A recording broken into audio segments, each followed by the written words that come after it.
All right, Joe, what's happening? Welcome, welcome. Another day, another dollar. So we have a little bit of selling here on down after slight bullish move up into the top, and we're able to come along here, making a decent move. Consolidating for about an hour, and then finally red into the bell. But still, the buyers are tagging every single candle. Still the same whole shebang here we got going on since I guess the past couple of weeks. So there's the bell right out of the gate, 8:30 and 9:30 Eastern, and Nasdaq starts off with a small green candle, 8 to 10 point candle, and of course the buyers are going to control the opening bell. That's what they've been doing for the past 2 months. Coming all the way up here, 17,102, and overall we're looking to tag yesterday's highs of about 1711, and that's what we'll look to do here. Oil's coming off after a little bit of green. Nasdaq is popping, and there we go. Already tagged yesterday's highs, new high of the day, and new all-time highs, of course, to start the day off. Why wouldn't we? Look around the market here. We've got a whole bunch of red across the X's. Relative weakness on the market today. We have 8 of the 10 are red. XLK is slightly green, and of the top 10 here, Microsoft has gotten absolutely beat down this morning. Although one candle that just bought the entire move back up and is going higher. XLF is going lower, financials are going lower, bonds are back up to almost 100, and Apple is putting on a little bit of green here. Overall, I'm still anticipating all-time highs this week on the S&P, especially going into Friday. Friday's got a whole bunch of exposure up higher, so most likely that'll continue to go up, and we'll watch what happens there. Oil's coming off just a touch.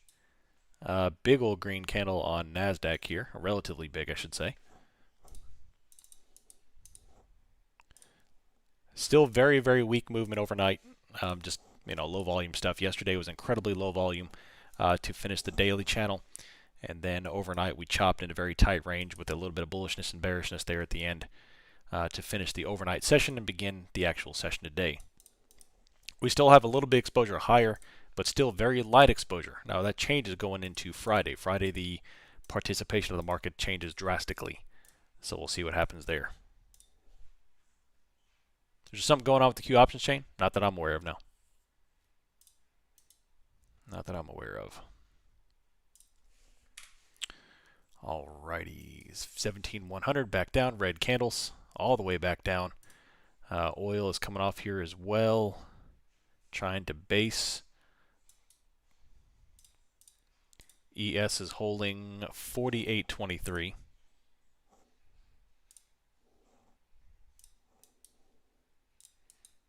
Still a little top wicking. Again, not going to get too feisty this week with price action. Very slow, although still going to maintain bullishness. ES just bottom wick back up as well.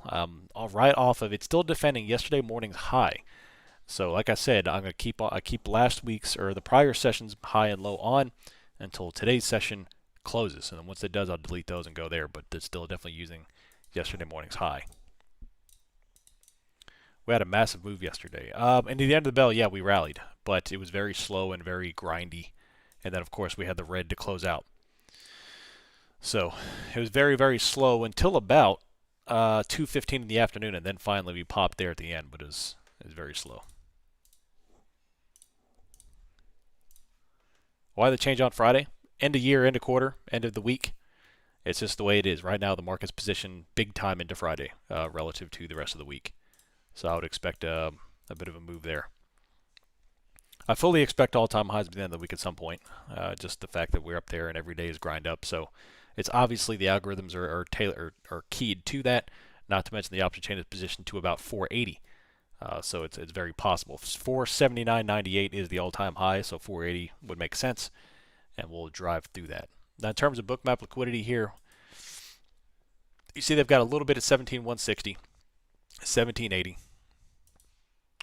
and up to 4840. I went to do a little research last night. The last time we had 9 green weeks in a row was August of 2017, and that actually got up to 11 weeks in a row, and that was even then was only a 17% move. So now we did it in shorter time, and they did it right on up there. So it took way shorter of a time to make that kind of a move in history. So it's obviously one out the most aggressive move in history coming up here, with a lot of moving parts behind the scenes, and of course a lot of it was fueled by the small caps, the rally of the small caps. You're seeing all the mega caps be flat or even red, while the market is phenomenally green because of the small caps. Very weird.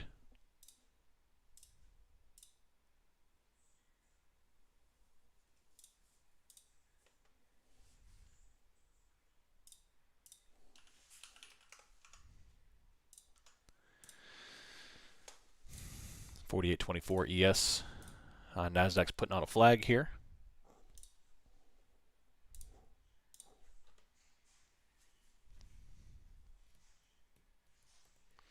Thanks, John. Hope you had a great holiday as well, a great Christmas as well.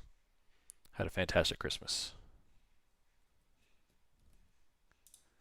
So looking around the options chain, we've got obviously a pretty muted options chain, very low IV, very low premiums, which we would expect for this type of week.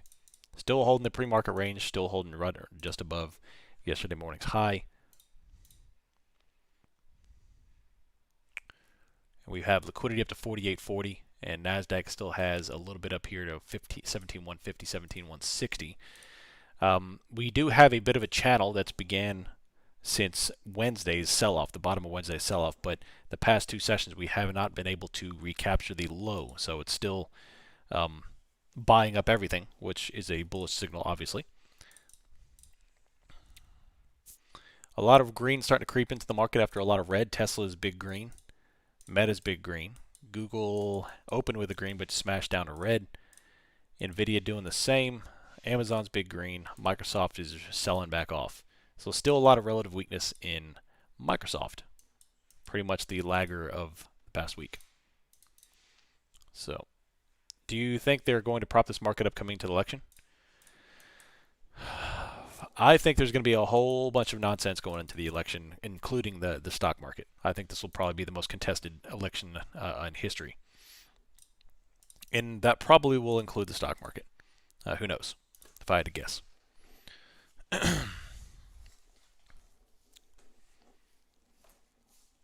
There's a lot of weird stuff going on right now, for sure.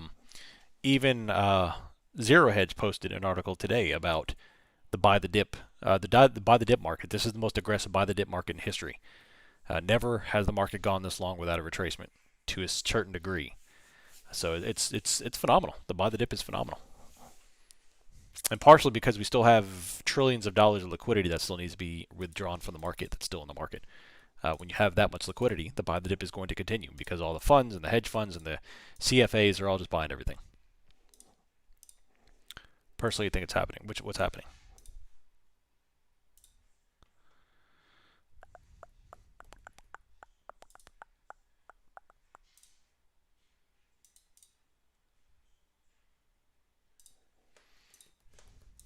$48.25. So far a 3 or 4 point move on a yes. Nasdaq is broke to new highs of 121, but is top wicking, propping it up. Yeah. What's the Russell? The Russell muscle put on a bit of a doge, still holding VWAP, going for 20.95. I put on a trade this morning off 17.104 short. Haven't taken an additional trade there. Try to get something going. By the way, Bookmap is offering an additional sale for the holidays, 30% off for new and existing customers. We'll be talking more about that this week if you want to use the link. Even if you did use the Black Friday deal, this one will add on top of it, kind of like what TradingView does.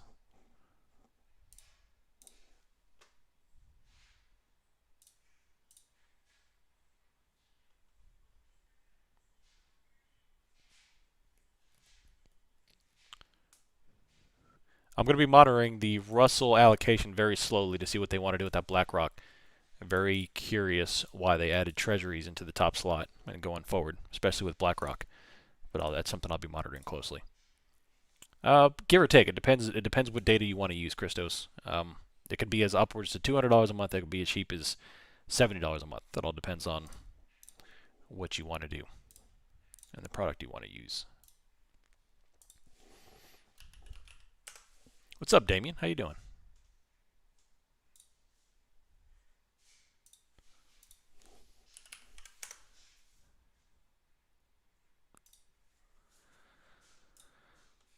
Let's see. Apple's back in the top slot of SPY, and everything else is still the same. Broadcom moving up to the slot.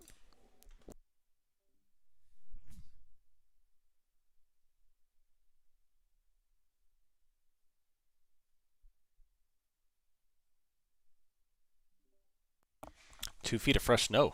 Nice, Damien. Need to make some more money. ES still not moving 48.26. NASDAQ is trying to base up here at 105. Oil still hanging out at 74.86. A very tamped movement. I haven't posted it yet. I'll post it. They asked me to post it on Thursday. But be ready for it. You're welcome.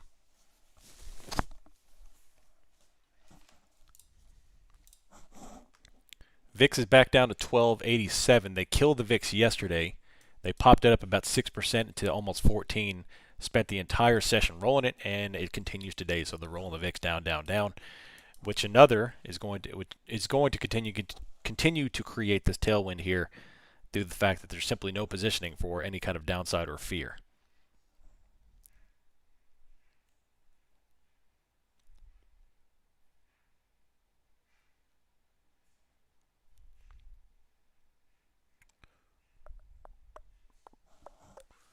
$48.26. The dollar rolling as well. Yeah. Now it's time to make some money, only if you see a high quality setup. Absolutely. Become a sniper, not a machine gunner. Wait for a high quality setup and execute. Who's texted me?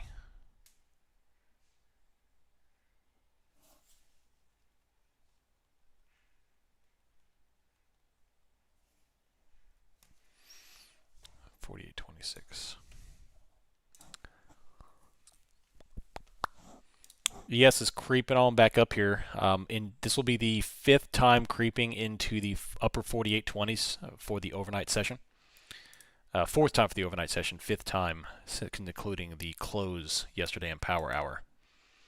So eventually, due to Wyckoff, we're going to make a decision here. It should be on this move. Does NQ affect ES as well? I'm noticing lately, most of the time they do move in sync because they have a lot of similar holdings. Most of the time, occasionally they will divert. The big change the past 3 or 4 weeks is that mega caps have been underperforming and small caps have been rallying.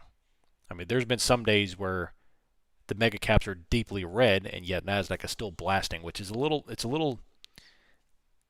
warning sign. That's not something you normally want to see, is small caps leading the way. That's not a sign of health. However, that is the price action we're given, and that is the environment we're given, where the small caps are absolutely just going exponential. You even see it. AVGO, which is one of the holdings of NASDAQ, the lower holdings of NASDAQ, has now been reallocated into the top 10 of the S&P because it's been performing so well. So you're seeing that starting to come along. You're starting to see like CSMI. You're starting to see the Treasury start to rally up here, and the big mega caps that have been the money makers are lagging. They're underperforming.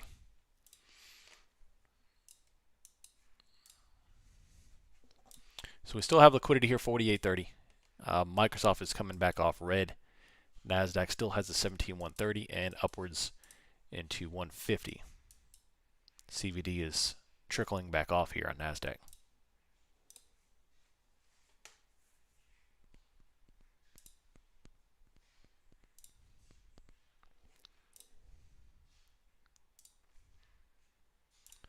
Still waiting here. ES is literally moving within a 1 point little range here. Just very, very slow price action. Very, very slow.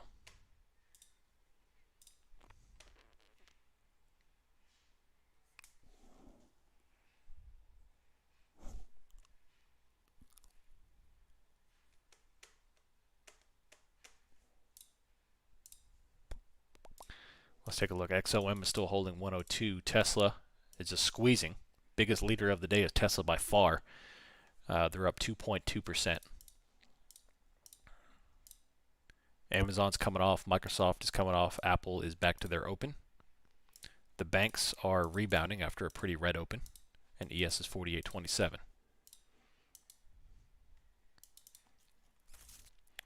48.34 was yesterday's highs coming up to Tuesday. And that'll be the next target if they were to break this morning. And NASDAQ is still kind of chillaxing, 17,105. Smart money knows the Mag 7 have headwinds without the help from the Fed. Well, right now they're pricing in the cuts. You know, that's what the market's doing right now. It's one of the reasons why treasuries and small caps are rallying. And of course, once they're priced in, we'll start to feel the brunt of it whenever they do start cutting. But yeah.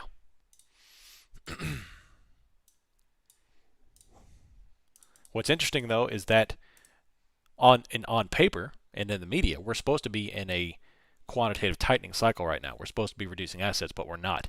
We're reducing short-term assets, but we're adding to long-term assets in the Fed. So, are we really in quantitative tightening right now? Who knows? Regardless, is that there's obviously a significant amount of liquidity remaining in this market to cause a rally of this type.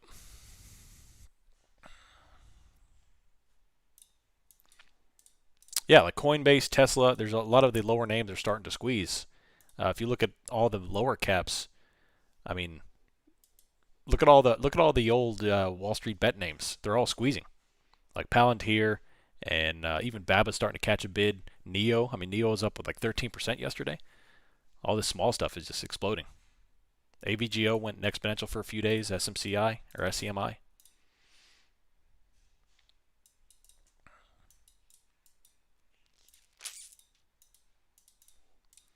$17,104 pinned.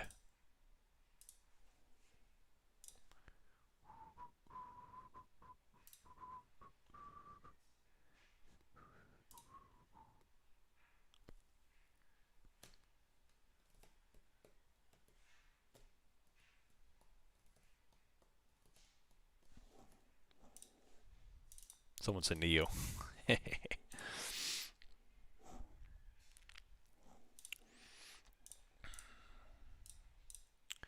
17,103.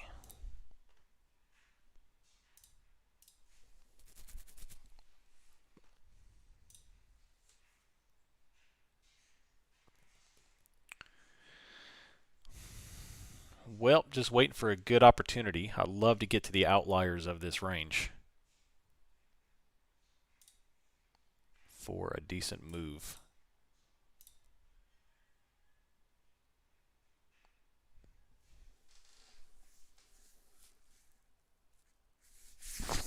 A little bit of sell right back down to VWAP. 17,100.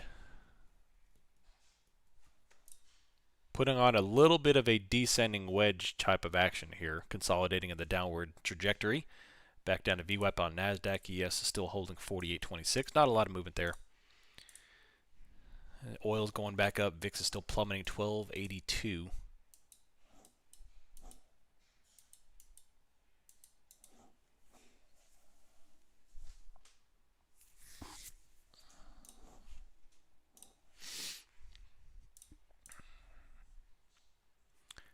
How they keep kicking that QT can down the road is beyond me. Well, think about this. Think about this. Going back to 2008, and it's the same crap, different day, right? Going back to 2008, 2009, they began the whole process of rate hiking and then rate cuts, about injecting liquidity and removing liquidity. But if you go look at the Fed, and you go look at the liquidity assets that they had to inject and then take out, they never even came close to going back to the pre-2008 liquidity levels. They added all that liquidity and took out a little bit and then off to the races until 2020. They never even considered going back to the levels of liquidity before. So all that money stayed in the market, which is why we had a period of 15 years of incredibly low interest rates and severe economic growth. So who's to say we'll even go back even close to what it was before 2020, which will continue to kick the inflation all the way down the road, which is why a 2% target, in my opinion, is never going to be attainable.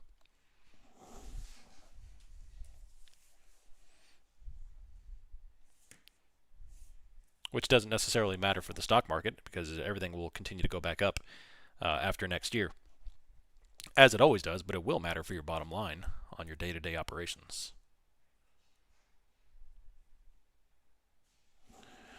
All right, a little bit of bottom wick. Bouncing off VWAP once again.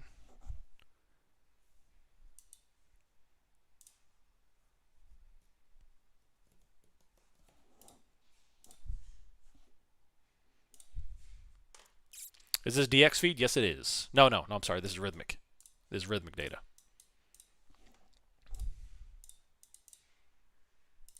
Mag 7 is the big 7 stocks. Apple, Microsoft, Amazon, Nvidia, Google, Meta, Tesla. The big 7, the big dogs.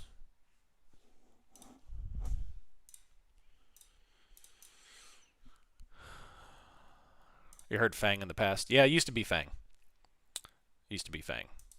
They took away Facebook and changed it to Meta, so it would have been Mang. But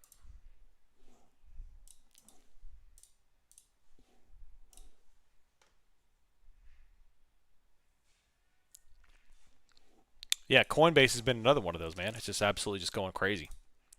I mean, look at the Coinbase chart from October until now. It's absolutely absurd. We're talking about 130% return since October. It's absolutely absurd. Nasdaq still holding to 17,104 here.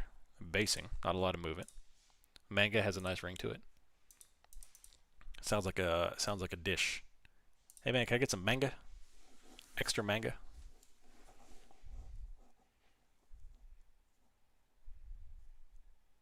Fried manga with chili sauce. Manga is what we say in Greek as cool guy. There you go. Certainly applies. Made a lot of people a lot of money.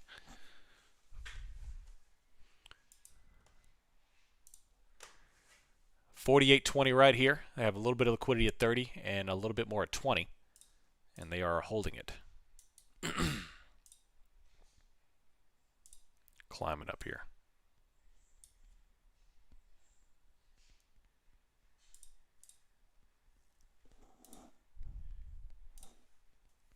And it calls with a tight stop. Who ordered fried mango with chili sauce? Oh yeah. Only the best. Only the best. All right. Let's take a look at the old level Ronies. Obviously, R1 is holding. Yesterday's R2 if you noticed, yesterday's R2 held up like a champ, and it was a significant level. This is why we pinged there all afternoon. Yesterday, we rejected right off of it. Overnight, the entire session, we held R2 significant, and now, if you noticed, I removed the significant designator. Why did I do that? Absorption. You can't expect a level to remain significant when it pings off of it 4, 5, 6 times, because the order flow that makes it significant is no longer there because of absorption, and now the next time we give a little tap-tap-a-roo, we blast on through. We hit it over the highway. So I would expect a aggressive move into today's R1, yesterday's R2. We'll trip that. We'll take out yesterday's highs and go on and make an attack on R2. If you notice, R4 is now all-time highs. And I did put a level above all-time highs. That is strictly a calculation to see how it works when we get up there to start testing my abilities, just like I did in December of 2021. Which, if you remember right, for those who are OGs who've been around, they still worked out pretty well. Obviously, they're not as accurate. Every now and then I would ping one. But they're not as accurate because you're simply dealing on calculated data. You're not dealing off of historical data. Are your SR levels supports and resistance based on bookmap? They're not based on bookmap. Although I do account for those. I do account for liquidity during the session at the open. But yeah, they're based off of historical data, options chain, and the open interest are the three things. Historical data is what I set them up as, and everything else is what I use to strengthen them. They are support and resistance, yeah. I try to think of them more of as pivots. I call them support and resistance, but they're really pivots because they will flip from a resistance to a support back and back. So, back and forth.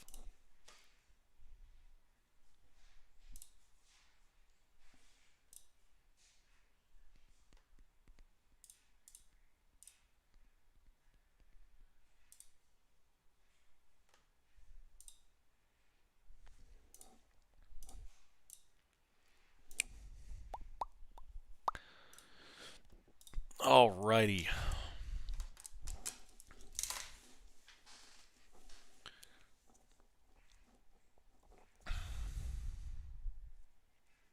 Seeing what to do first here. Seeing what to do first.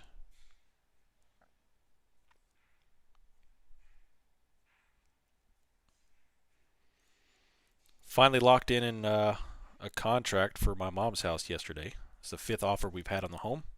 So there's still a market for real estate, at least my neck in the woods. A little bit more lowballing than a couple years ago, but we finally got what we were asking.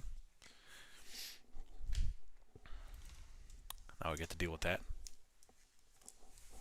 Let the government get their crummy little hands all over the estate. I feel like I need to buy a bulldozer and reinforce it. Thanks, Tracy.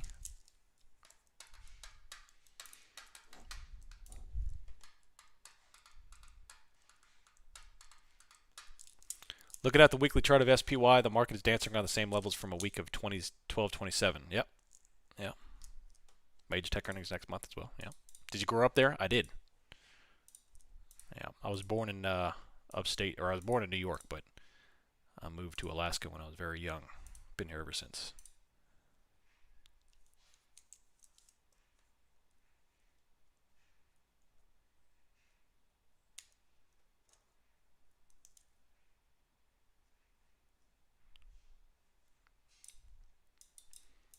$4.76. So about an 80 cent range here on SPY. What I'm doing here is I'm going through and I'm calculating the highs and lows for the morning range.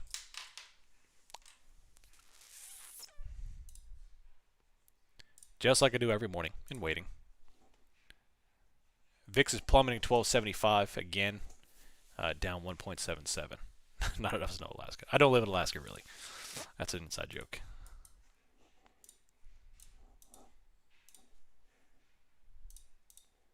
17,112 hitting higher here. So that descending wedge that kind of formed on the 5-minute chart looks like it's going to play out. And now they're climbing. They broke above that trend line of the upper half of that descending wedge, and they're going. But really, honestly, on the 5-minute, all we got is a couple of dojis on the chart here. So nothing crazy, nothing I'm really FOMOing to miss out on.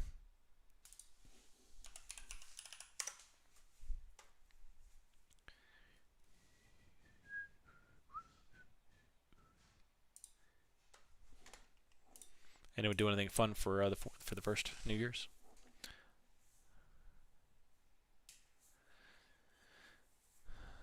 I was going to say you're about a 12-hour flight from Ontario. Yeah. There's good some places near Anchorage. Waiting for the market makers to show up to work and push buttons and make the market move. Oh, yeah. Bottle of Bailey's and a Honeymooners Marathon. Nice. Bailey's.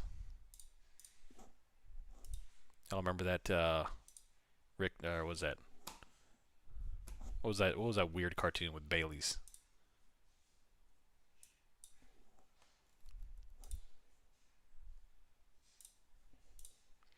There's that big green move up and testing the morning open highs right here. So, just on cue, like everything, the first candle of the day is the low of the day with unable to trace. Same old theme every day. Up to 17,120, climbing up here. NASDAQ is about to take out new highs, and ES already did take out new highs. And now it's going for yesterday's highs. Every day the same thing. Buy it up.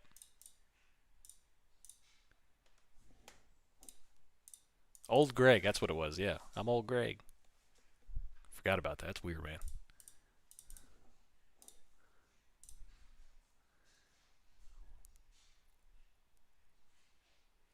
If we draw fibs from July's highs to October lows, SPY on an upside target of 490.48 at 161.80. Interesting. Does anyone else have a big bottom wick on SPY? What time? I mean, all I see is the bottom wick at 9:30. Talking about like a dark print wick, like one of those huge ones that disappears. Usually that's on TOS. I think TOS is usually the ones that get that.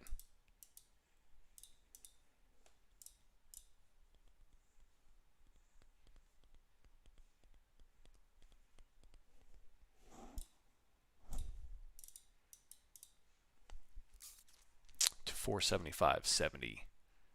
Now,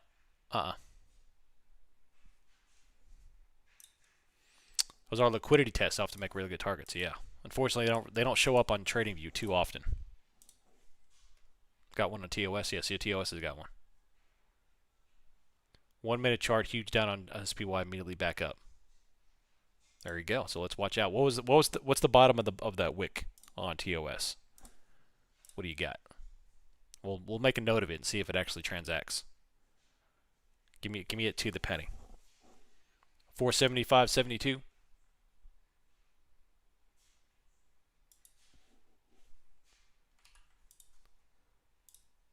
So I'll make it white.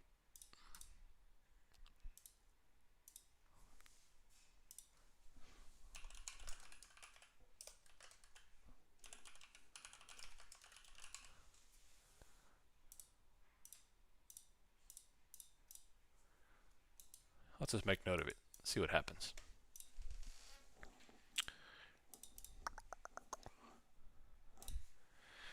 Yeah, so you see those buyers, man. The CVD went incredibly green, and Nasdaq is climbing up into 17,120s, and they're stacking liquidity up to 48.40 on ES.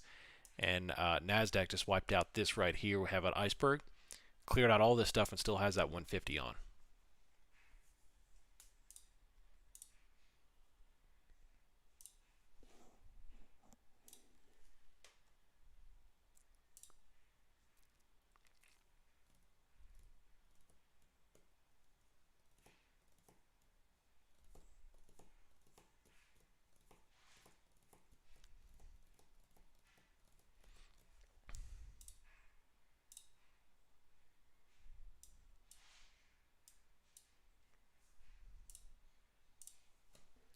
A little bit of red top wick right there, coming on down.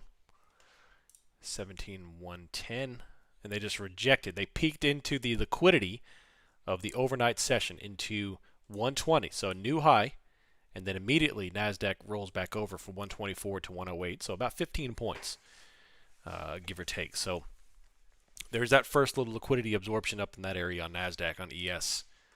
They still have all this stuff while doubling down on 48.20. So probably come up here, grab the 48.30 range, transact, and then come down to 48.20. But yeah, we're seeing multiple attempts of peeking into pre-market and then rejecting. Now there's still plenty of buyers here. Look at Nasdaq right now. There's still plenty of buyers to absorb this stuff and transact, and we still have the sweep up here into 30, 35. Not the sweep, liquidity stuff. This liquidity that could lead to a sweep at 48.30 and 48.35 here. So there's still some pull on order flow, and they are stacking 48.20 here. You see them reduce it a little bit.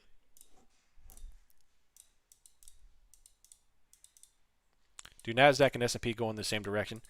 I would say most of the time, yeah, in a normal environment, they do go in the same direction for the most part. There's always going to be fluctuations because they're not the same product. But all in all, they will kind of go in the same direction. Sometimes you'll see a complete discrepancy. Last week or a couple of weeks ago, we saw Nasdaq was very, very green and S&P was red, and then vice versa. It happens. It really depends on the products, and it's because lately the draw on small caps.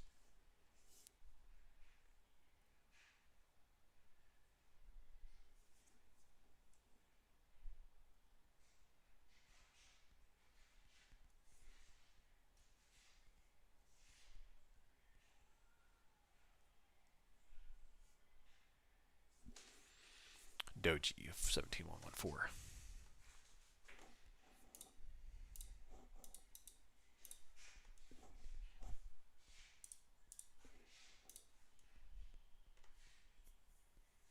Webull 1 minute chart, same price. Nice. Well, let's watch what happens when we tap it. We still have liquidity here at 48.30.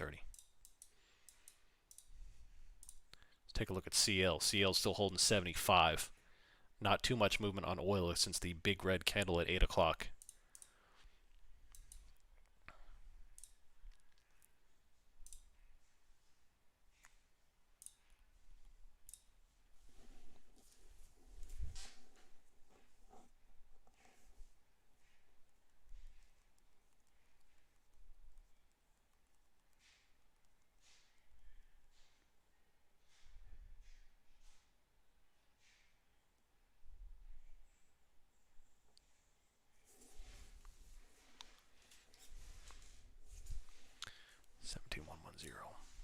Coinbase Weekly's get auto taken. TOS 20% each calling it fills. Nice. Alrighty. Let me do a little charting. Looking for the ranges here. 15-minute. So the 15-minute doesn't look all that bullish. The 15-minute, we have a massive top wick to open the market, a doji for the second candle, and now we've got a top wick moving back lower. So we'll see what actually happens here. You see ES putting on a little more liquidity, 48.26. NASDAQ has 17,100 lower, and then up here to 120. Pushing a little bit lower here. Back down.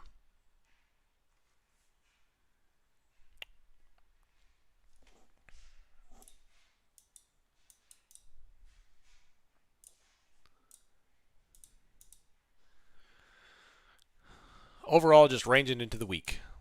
Ranging into the end of the week. Last week of the year. Do we have any data today? I don't believe so. Not much, at least. Today's Wednesday. Nope. We have the 5-year note at 1 o'clock. That's it.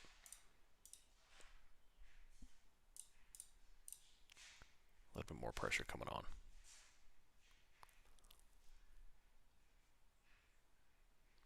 I'm going to look to buy 100 if we get down there on NASDAQ. I'll buy the range.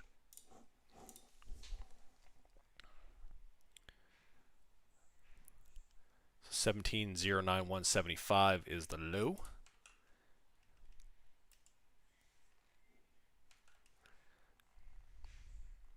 And so far the high is 124.75 on NASDAQ.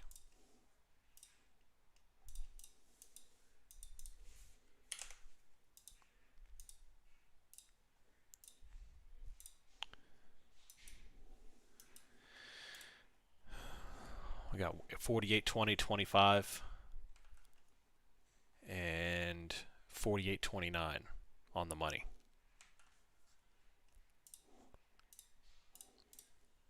So 9-point range on ES. Very tight, obviously. NASDAQ is still coming back off.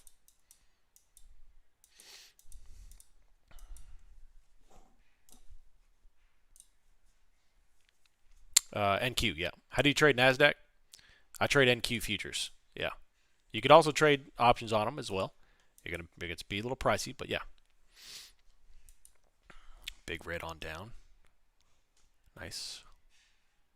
Bounce right off 97. Prior pivot. Not sure you can call this price action. Yeah.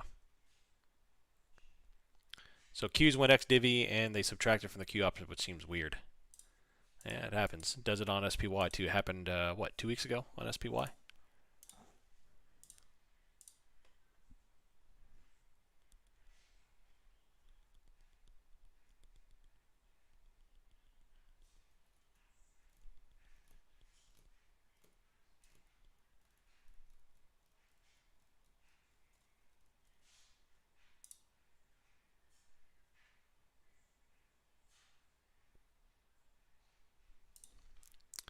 Bounced right off VWAP there at 97.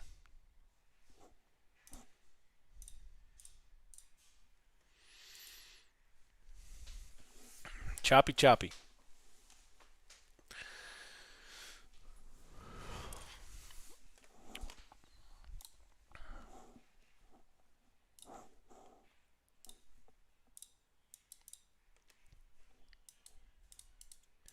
$17,100.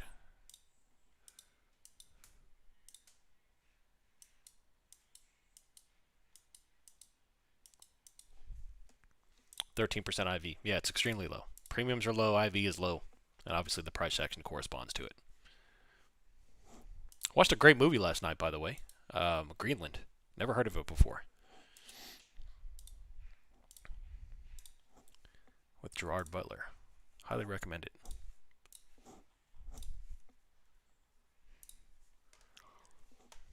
$17,100. Coming back off.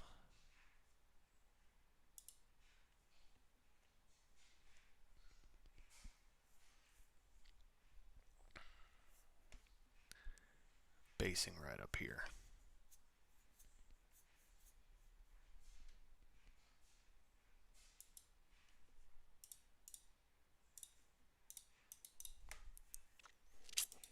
.300 is Gerard's magnum opus. The movie is called Greenland. Fantastic movie about asteroids hitting the Earth I'd never even heard about. But great job of keeping suspense. Thought it was good.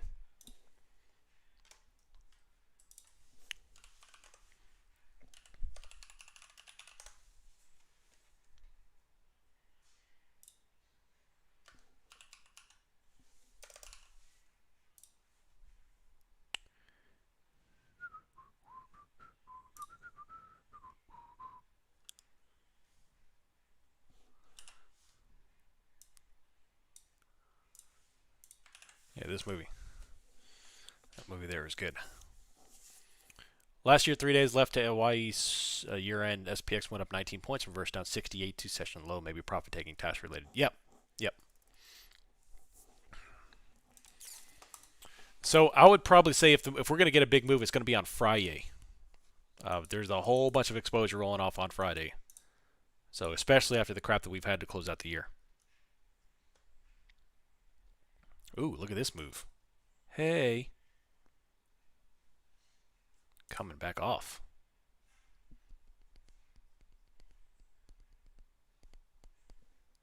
17,108 took out the new low of the day right there.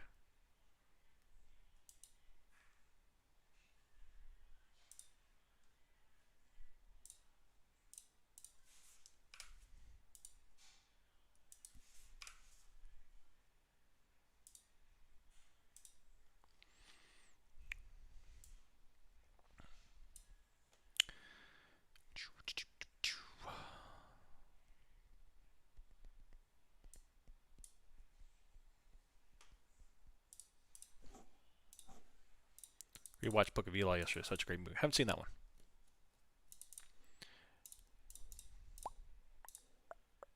Yeah, so EWAP. ES has touched that VWAP perfectly. NASDAQ blew through it and put in a new low there. So we're going to have to shift that one down as it's carving out the range. And coming on down to pre-market levels. Now, NASDAQ has bounced off 7.3. 1, 2, 3, 4, 5, 6 times overnight, and this will be the 7th if it gets down to it. So I'd be willing to bet 7.3 is going to bounce, or at least hold up on NASDAQ here. Yeah, Russell's moving nicely. Nice little uptrend on Russell. Russell the muscle.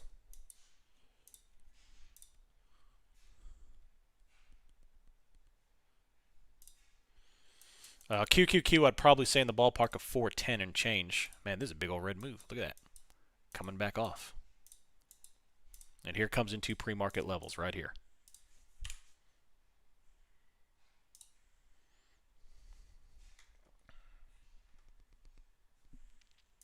$17.78.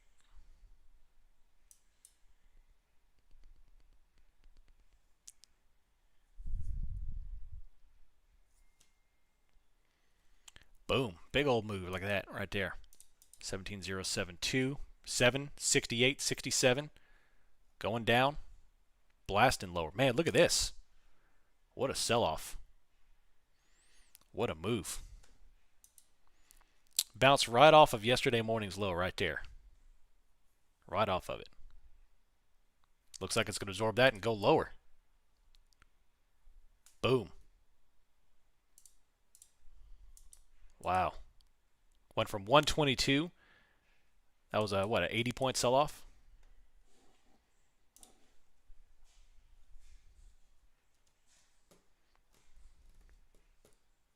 Nice. When'd you take that, Kevin? Very nice.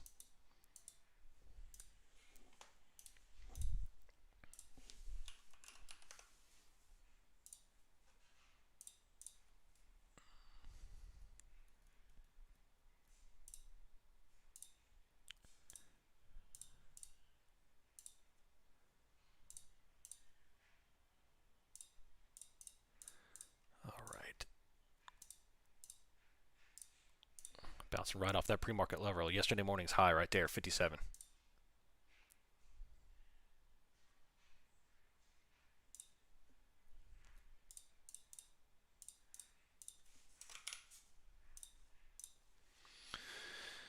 Don't like to hold long. I love it. I love it. Beautiful. Beautiful move. Man, what a day. It's turned into a pretty awesome day right there. All right.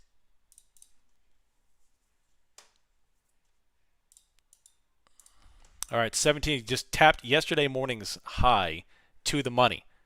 So I leave those levels on there until today's set, which is still at 15 minutes. And that's exactly the reason right there, because it loves to use it. And it would just ping right off of it. Beautiful, beautiful, beautiful. You're nice, done. Well done. So just grab 17,020 there.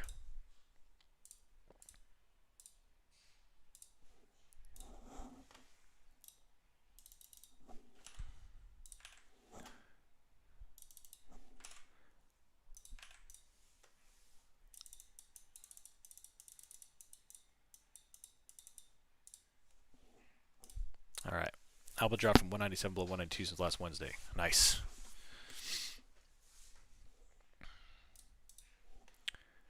All right. Just 13x my daily goal move around my spreads. Beautiful. Well done. Well done.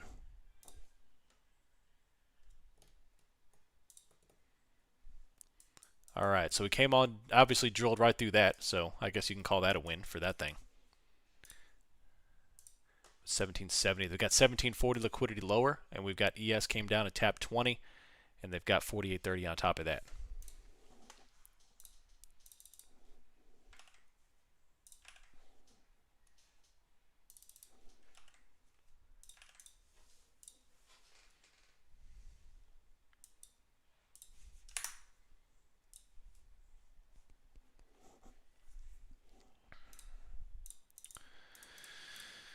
Oh man. I noticed a half an hour ago when they added 4820. Yeah, definitely. The 4820 grab was nice. All the way down to it. So now they've got 4830 back on if they cleared that out. So what we want to see after this move is, 4820 they put on, came down and grabbed it. They're still hovering 4822, and we'll see if they add or manage anything else lower. That's the big key here.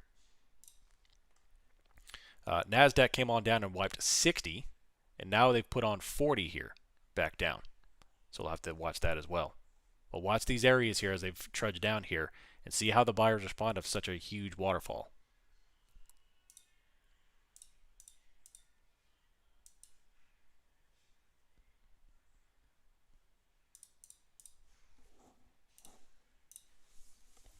I did get my daily goal. My TS on that put was too tight. At least I was profitable. There you go. At least you were profitable. That's all that counts. So, all right, 17,068, 70.71.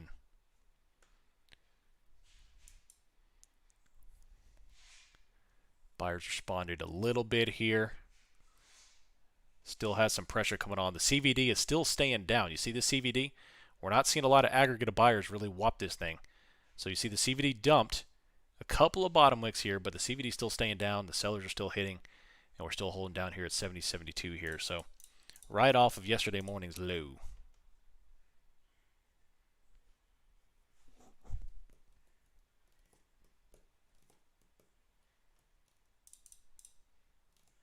Green back up.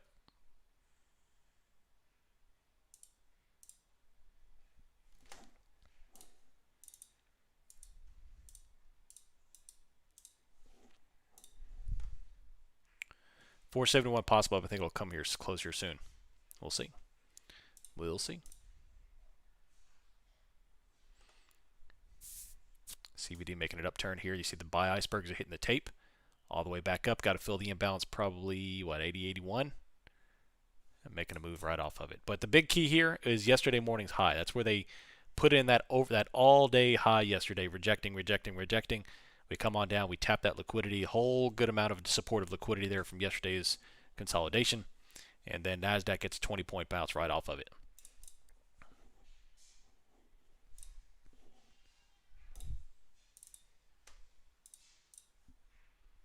Still have 40 on.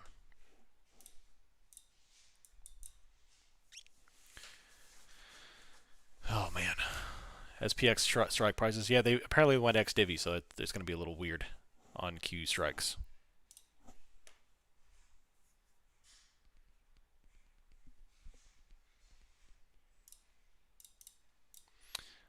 typically the sellers can't get more than a couple of candles, so that was a seller's feast there, and the buyers are still holding. So give it a few potatoes here before another transaction. See what we can do.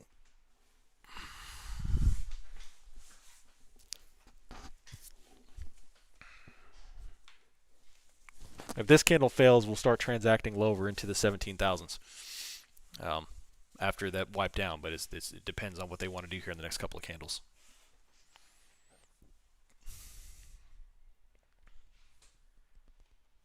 Ooh, nice move. 68.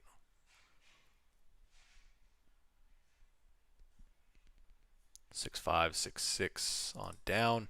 Can they grab the 40?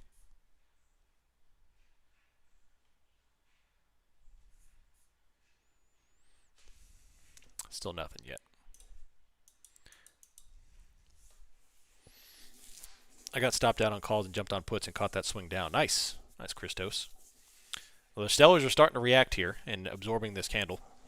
And the big target here is a 57. They got to absorb 57 to start coming on down. They do have liquidity down to 40, but they got to absorb that 57 first. Big old bottom wick to buy it back up here in NASDAQ.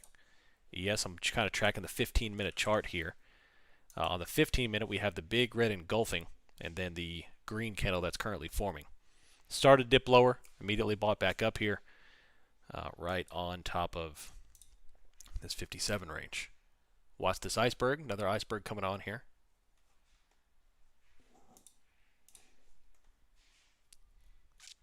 "30-minute Heiken says downside, we'll see.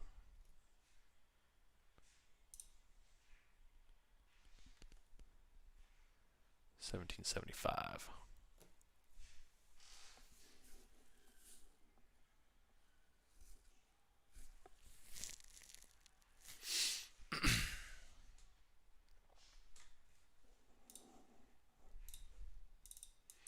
It's going to be a stop hunt to take price higher, possibly. That's a pretty big stop hunt. On the 15-minute here, it's a very, very large candle here, so we'll see. I mean, the CVD is trying to creep up here. We have a couple of buy ice on the tape, but overall the sellers are controlling this. So I got to let this 15-minute candle kind of close here. We have a couple of minutes, but a lot of bottom wicks holding just under 80.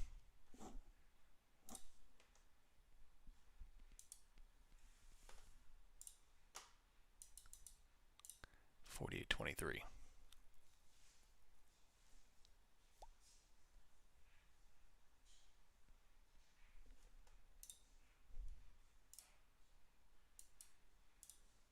CVD still negative 1,500 on NASDAQ.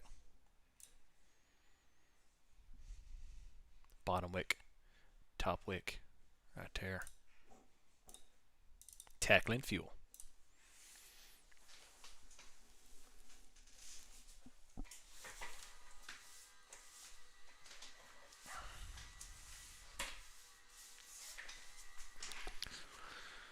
All right, 1780 and going higher. So there it is. Buyers are fully recapturing. Bottom wick on the 15-minute and going. Waterboy was my favorite movies in college. Oh yeah. Waterboy was my first movie I ever saw on DVD. True story.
All right.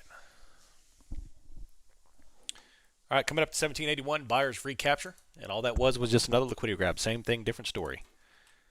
Wednesday times 2. Right back up. Medulla oblongata? Yeah.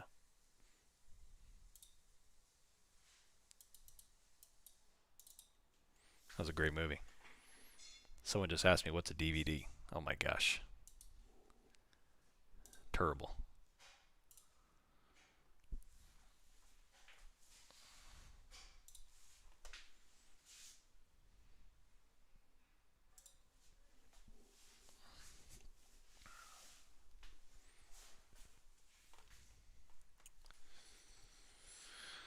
All right. So 5-minute imbalance there. 1784. Buyers are still defending. CVD is creeping on back up. Buy ice came in and hit the tape. Back up to 82.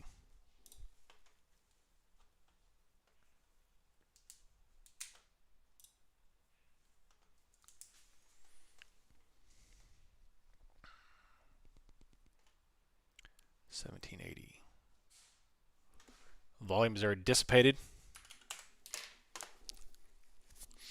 So let's see how they recapture VWAP there.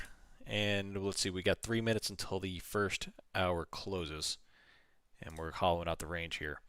Funnily enough, today's low appears it's going to be the same as yesterday's high.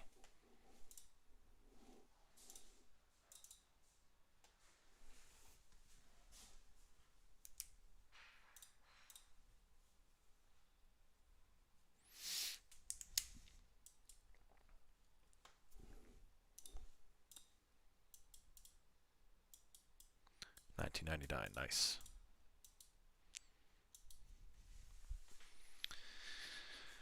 All right, 1784. CVD is still holding flat.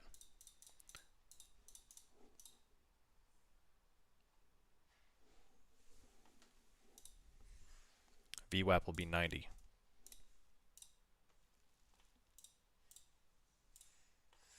Yeah, gold went nuts. Huge blast in gold.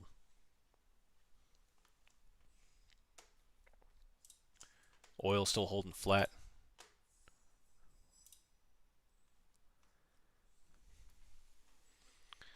A little bit red.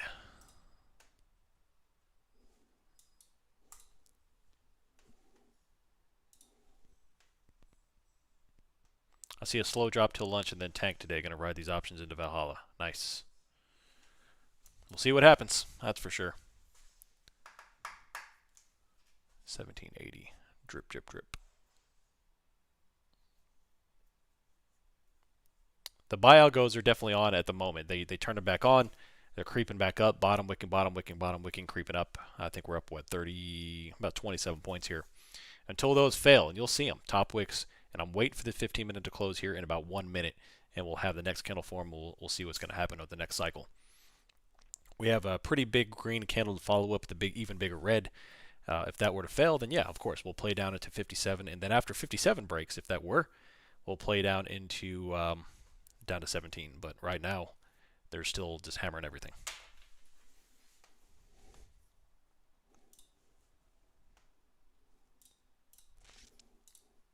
I'm tracking the 15-minute both on the ES and NASDAQ. So there's the next cycle. Immediately on the next cycle, red candle on the 5-minute. And then immediately bottom back up, hammer it back up. So the algos are still buying up everything until they fail. But this is the next cycle, and obviously the volatility kicked up and the price action changed immediately on this next candle.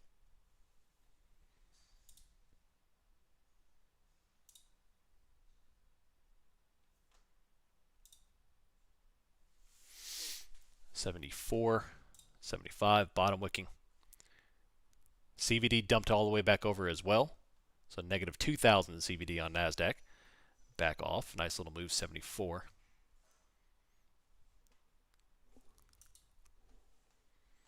Man, those cycles are beautiful. Being aware of the market cycles and the time frame is a fantastic resource. Fantastic resource.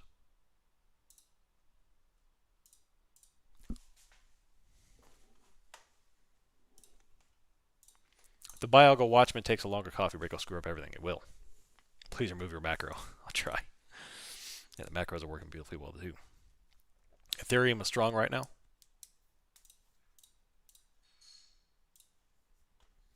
First hour of the day.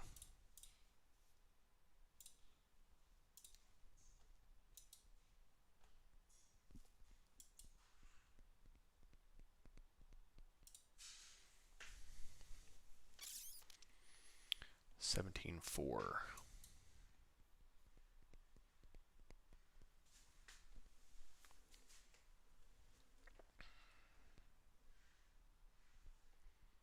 Sellers are still hitting negative 21.30.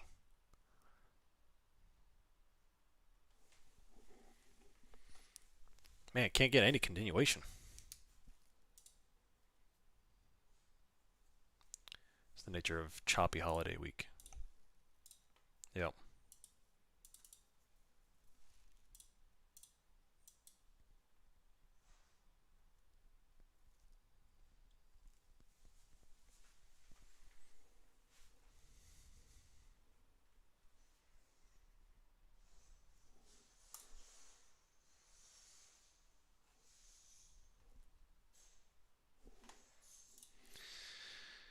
Oh man. 72 and 74. Microsoft is basing as well.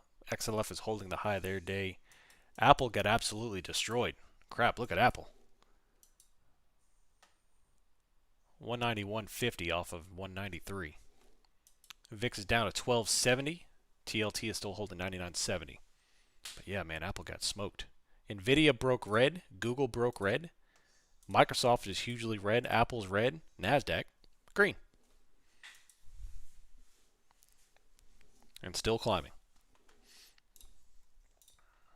Apple has some room lower, yeah. 17.076. CVD is still creeping down here. Nice little, looks like a stop on that thing.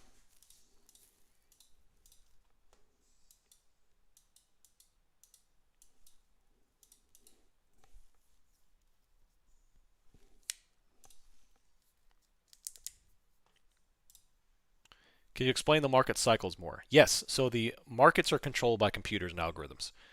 And those computers and algorithms trade off cycles, especially from the shorter time frame day trading high frequency trader algorithms. And those algorithms work on cycles. And you can identify them. That's why on a so let's take a 15-minute or a 5-minute candle, 5-minute candle. Another red candle immediately bought back up. So you have a 5-minute candle, and you notice that like a 5-minute candle can be bullish, where it's bullish, bullish, bullish, bullish, no top wick whatsoever, and then the second it closes, in the instant that the next candle forms, boom, it goes red. The next candle is immediately red and then dumps back over. Those computers work on cycles, the programming, and they're tailored and they're set their parameters on time cycles. And if you can identify those, you can tailor your trades. That's why I don't like to take a trade right at the close of a candle or right before the close of a candle, because the price I can take it tends to shift on the next candle. And whatever time frame you're monitoring, it shifts on the next one.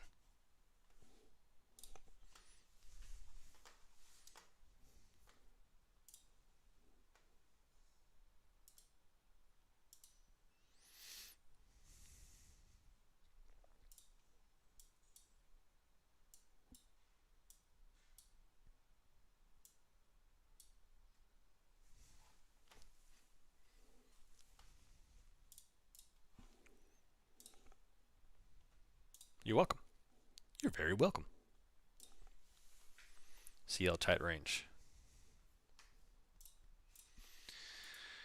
17.065.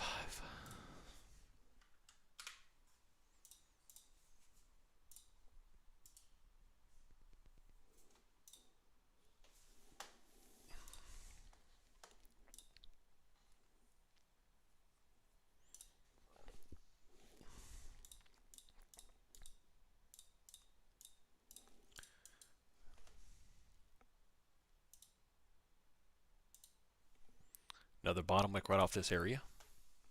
That's now the third bottom wick on that area right there. Boom. Yeah, Apple's getting smoked all the way down.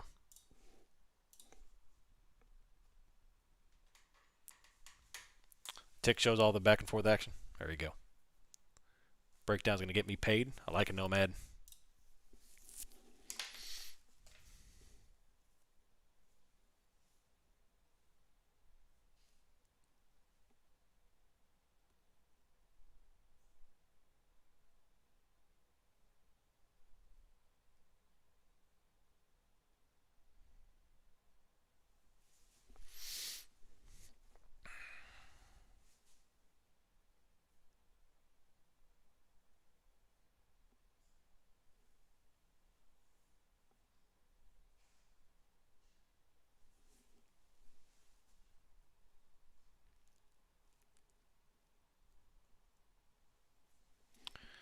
All right, 17065.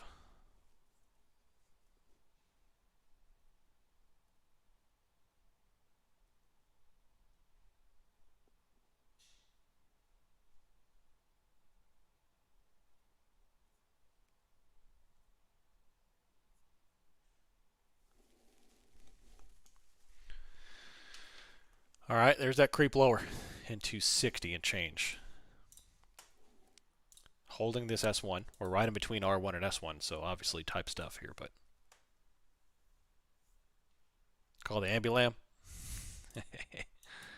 Another bottom wick off this area right here.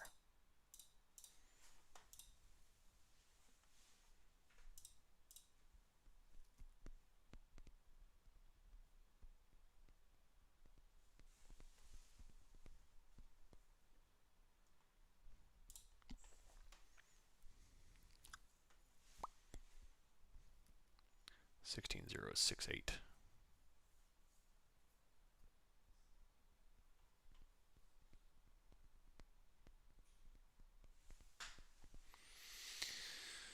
Oh man.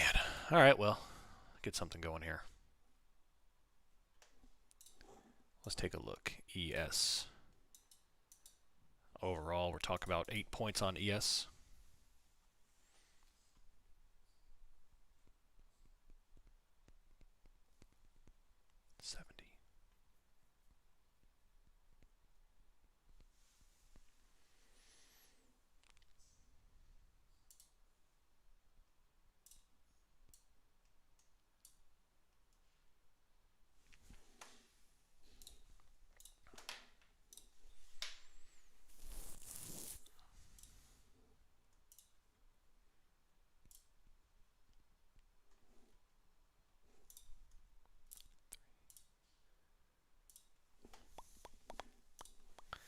Another bottom wick off 48.20. Smack dab in the middle of the range.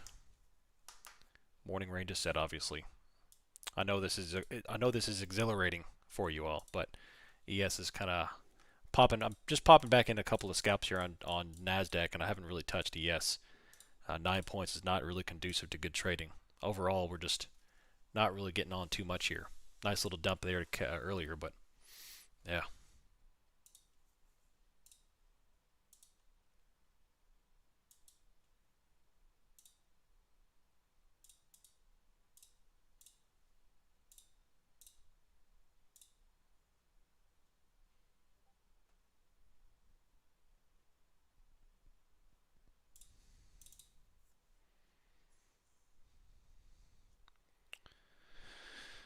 Oh man.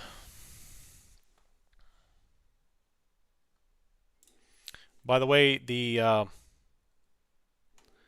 bookmap stream will resume. Obviously, we were gone last week for vacation. It'll resume again this Thursday at 1 o'clock Eastern Time. When's the pullback going to happen? Everyone's extremely greedy and the stocks are overbought. I'd probably say early January is probably what I would say. Is when the real pullback is going to happen. This market right now is running on Santa's sleigh at the moment. So you remember that Christmas movie back in the 80s where I forget what it was called. I think it is actually called Christmas Movie, where they fed the reindeer those like sparkling candles or some crap, sparkling sticks or magic sticks or something like that. Yeah, that's what this market's rolling on right now.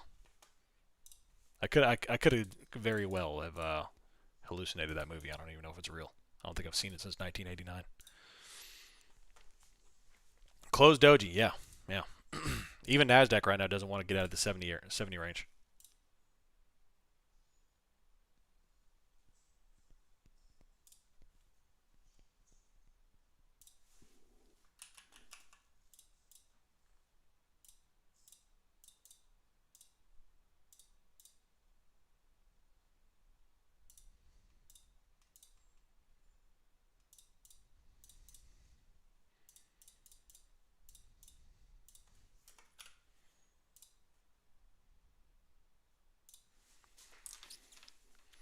Shazam. Yeah. I was wondering about that because I remember seeing a movie about Shazam myself. I don't know if that's ever, maybe it's, I don't know. I don't know. Do you ever sell options? I do. Yeah, absolutely I do.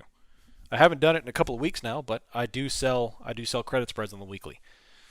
And then once we're back in a quote unquote normal market, that's pretty much my primary way of trading, aside from long term swings. Is I'll do day to day credit spreads, uh, covered calls, credit spreads, put credit spread, call credit spreads, that sort of thing.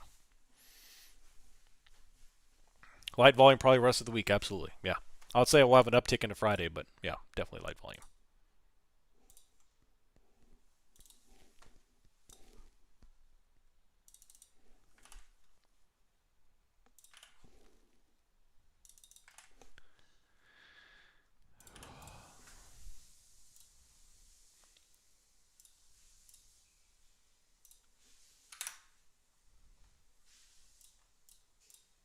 Creeping.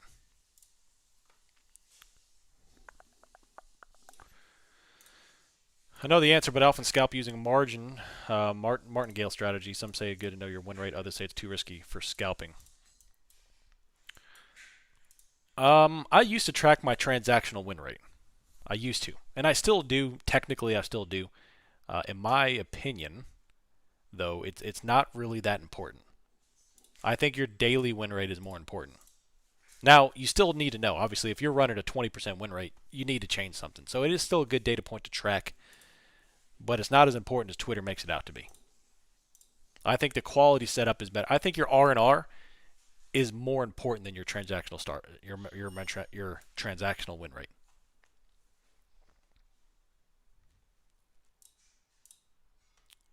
I think Nasdaq is about to transact a little bit here.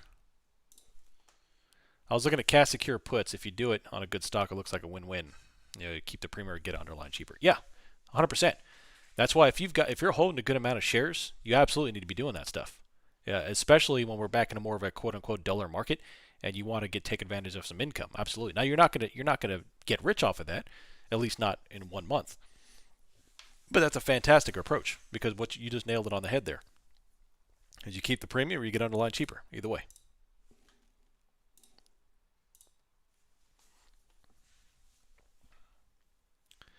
Buy wall one contract, if lose two contracts, if win back one contract.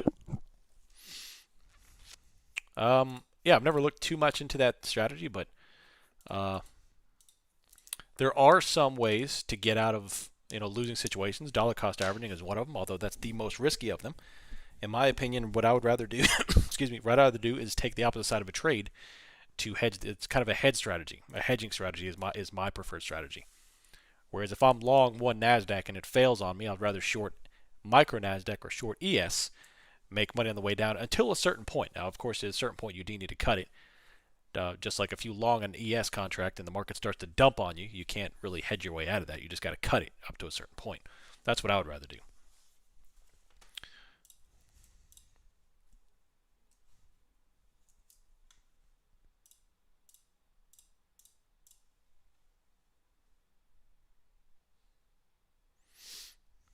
Man, Nasdaq is pushing lower.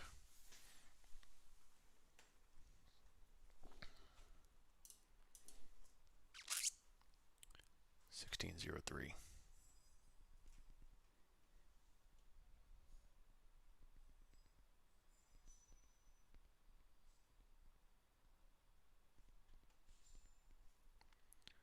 Zero 062, 063, still holding.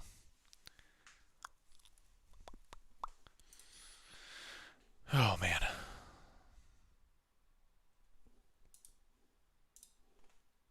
Amazon's giving it all back. Yeah, Apple's dumped down there too. So, see, the CVD is still declining heavily on there.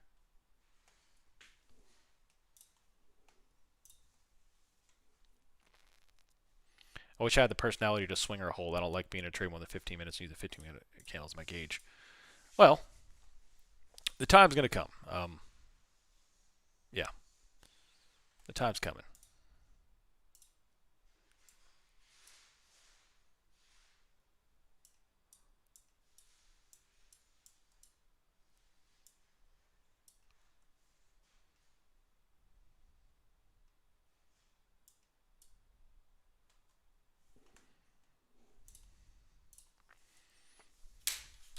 Very interesting to see if forces greater than algos take over today. Profit taking, tax related selling, which happened last year, 3 days year to year end, and dropped SPX 68 points from session high in the AM to low late afternoon. If so, we go a lot lower today, which is not what the market expects. Yep. Now this market is so overcooked. It's so overcooked that any significant downward pressure is going to face waterfall. Look at Wednesday. Wednesday was an algo attack, and that thing absolutely got crushed. Now, yes, we did buy it right on back up, but I'm talking in that current session when the algorithms kick on to the pressure side, which now the pain is down. The pain's not up, the pain's down. When that happens, yes, it'll be precipitous. I want to evolve this year to that. Swing and hold, might do a prop account, single account to play with. So, in terms of long-term swings, you just have to buy yourself time. The number one mistake swing traders make is they don't give themselves enough time.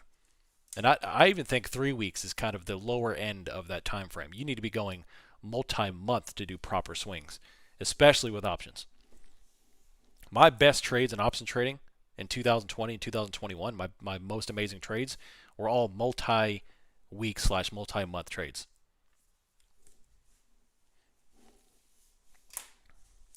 My best trade of 2022, the one I made 1,700% on, it was what, a 4-week hold, 3-week hold? My big Amazon trade where I cleared 150 in one day, that was a conglomerate of 6-month, 3-month, multi-week, and a weekly. Those 4 different contracts. Keep in mind we just had 3 days of 3 days of live, so you trade like bricky or be done per day parabolic, but I messed it up. Yep.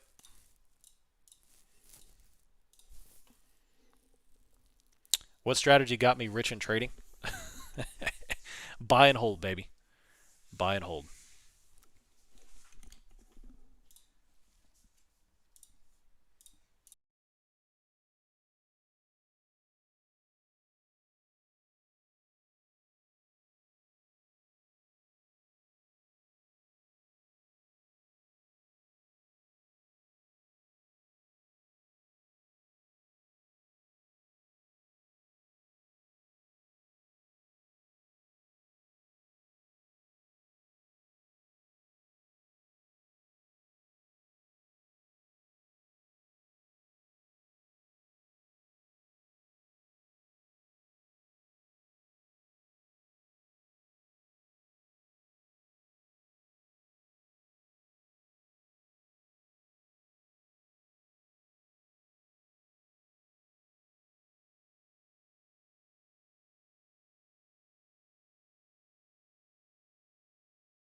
All right, I'm back. Yeah, so my life-changing year in trading was 2020. So I mean, I hate to use the word rich because I just went to Vail and I saw some dude with $11 million. So, but my life-changing year was 2020. It's because I bought everything at the bottom on the advice of some people I trust, and I held it for the entirety of 2021 and most into 2022. And I made more money than I ever thought I would in that amount of time, and I think everybody did. So then, of course, 2022 happened, and I do very good at trading volatility. All right, a little bit of red here coming back off. And here's testing low of the day. This may do it. Into what? 5.5. Here's the pressures. Look at the CVD dumping to new levels here. So they continue to dump the CVD. How to stay away from a job and make 10K a month trading. What's the best strategy and capital required? Ooh, man. That's a good question. Which I've done the same this year. Yeah, it was a much different environment, that's for sure. I mean, you're exactly right. I wish I would have done the same too, but it was much more clear in my eyes. It was much more clear in 2020 and 2021 when the market's pumping liquidity into it. You know, it's very difficult. I cannot recommend you trade full-time without a job because I didn't do it. I traded with a career until, 2 years ago. And now, yes, I did love my career. I mean, they could have paid me nothing, and I probably still would have went and done it. But it's very difficult to trade without a career because all of your pressure is on your shoulders on trading, and it makes your bad days that much worse. Not many saw this, absolutely.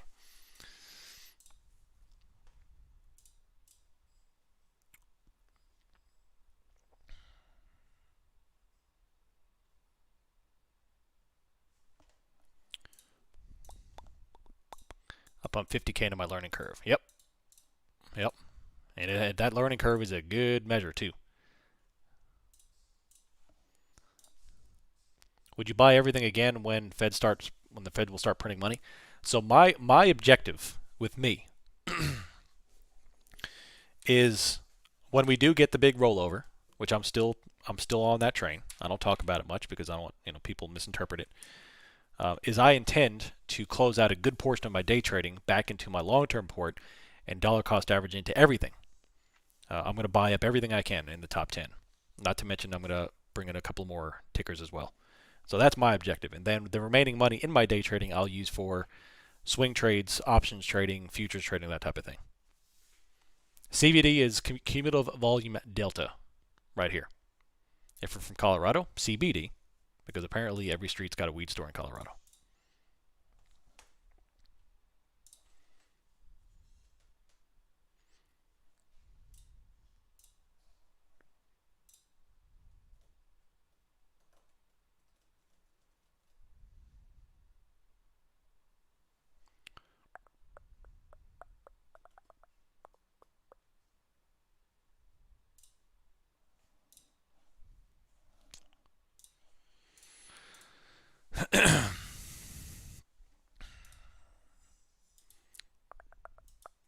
There are a ton of weed stores in Oklahoma. Nice.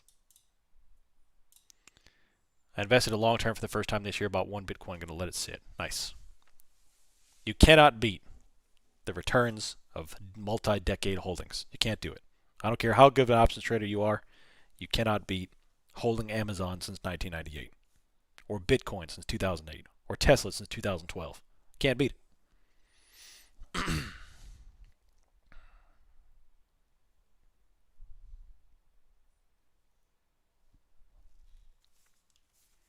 I saw that, Ivan. Yeah, I saw that. It's crazy.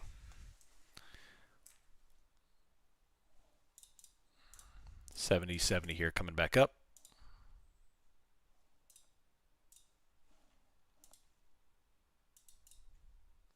Marijuana.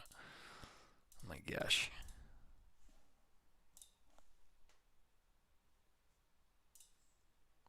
8,000% was my best trade ever. Nice. I don't think I've ever had an 8,000%er.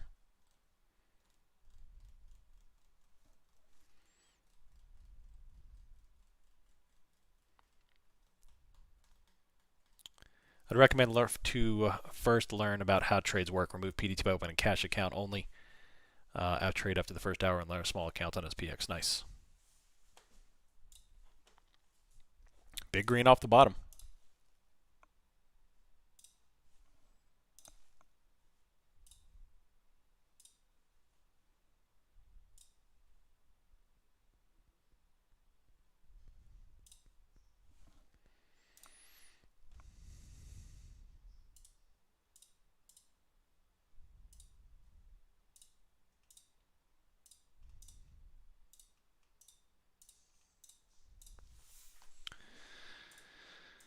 Oh man.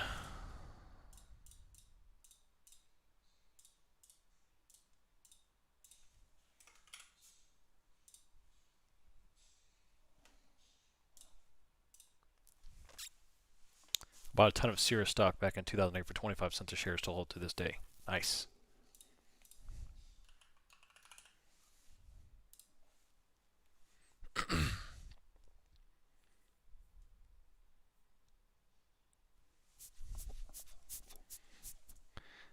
Got my Bitcoin back in 2,800 roughly, and that was this year. I'm not supportive. Oh, I see what you're saying, Yo Cheerio. Yeah. I'm not necessarily in favor of legalizing weed. I'm just not in favor of the government having a say in anything, personally. Legalizing or unregulating. Are there futures to swing long term? Yeah, you could swing any futures long term and hold them as long as you've got the margin, the leverage to maintain the position. Absolutely.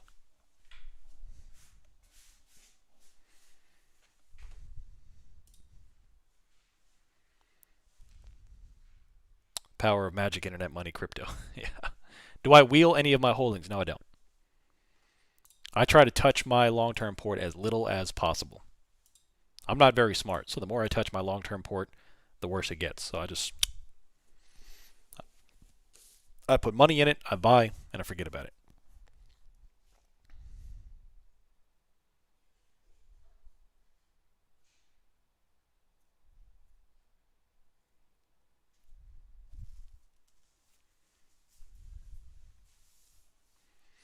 As long as there's very strict punishments for hurting other people's lives while intoxicated. Yeah, yeah.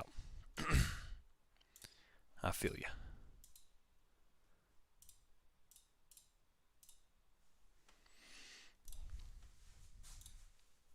My only concern with Bitcoin is like the Feds coming in to regulate and destroy it.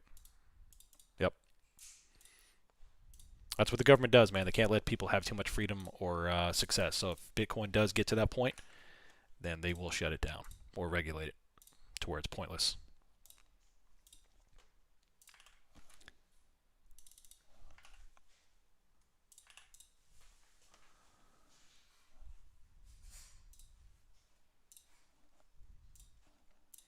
ES is 48.21, bouncing off the lows there. So ES finally put another low in, but held it on this downward channel. Alcohol is the worst drug on the planet. I would tend to agree with that, absolutely.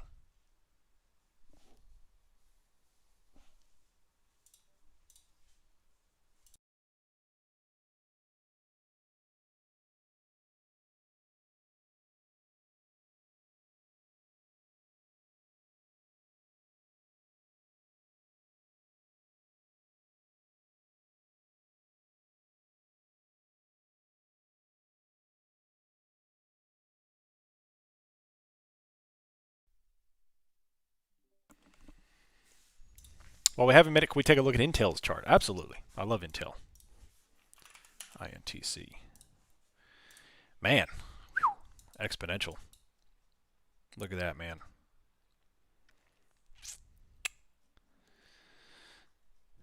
God, that hurts.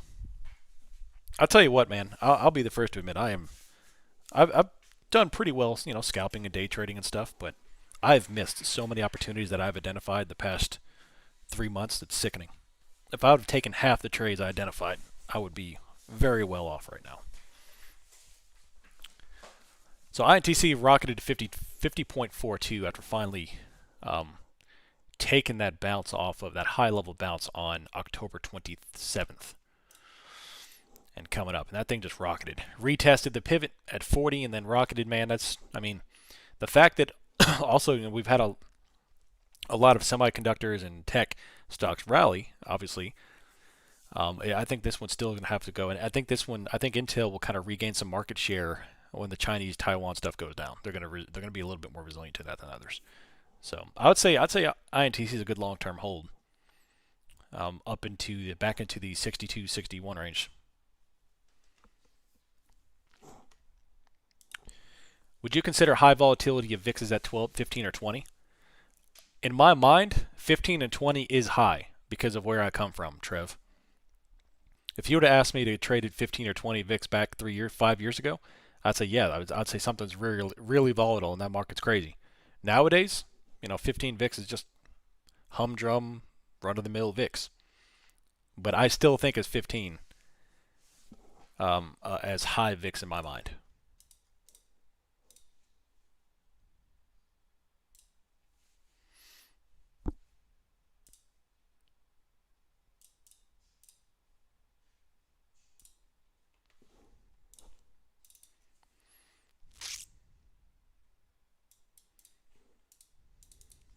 $40.96 was key on Intel, and they recaptured that and went.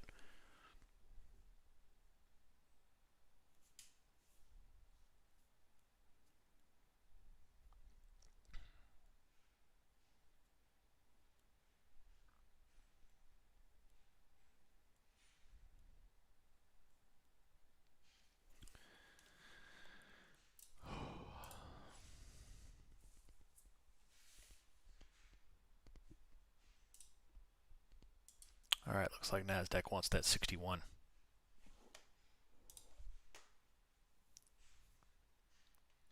INTC is getting a $3 billion grant from Israel for new plant expansion. Weird to anyone else that Israel's giving billions to big tech.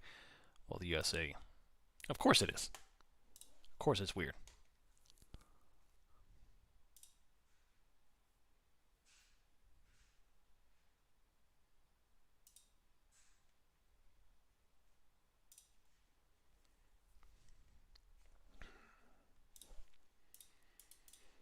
Lower high from here.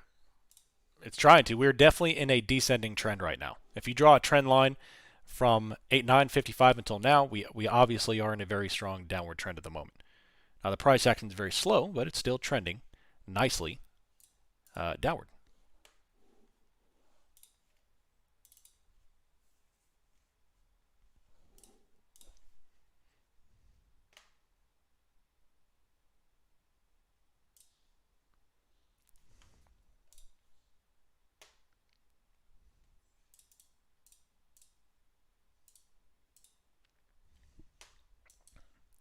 They still have this iceberg right here at 61. It's the only one on the tape. Every attempt is still top wick to knock down on NASDAQ. Overall, I would not even touch ES. ES is only in a 2-point range. NASDAQ is in a 20-point, 15-point range, so it's even worse. So, obviously not all that great a price action here. We're just kind of shooting the breeze. I think this is a reversal at higher low and time frame on 1 minute. Yep. I got a notification about active, not modern-day slavery ring that used Bitcoin and Monero as means to facilitate the transfers. Of course, cash has evolved, but the international funds have exchanged digital currency. It's terrible, dude. It's terrible.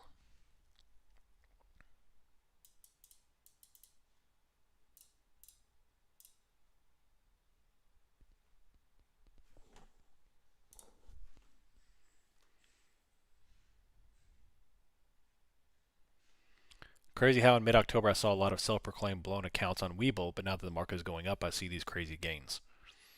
Yeah. Anytime I see any kind of posting about P&L on Twitter, I automatically block the account. Just out of principle, I block the account.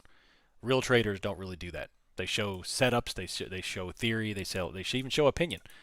But anyone who blasts P&L, block them. It's real traders don't do it.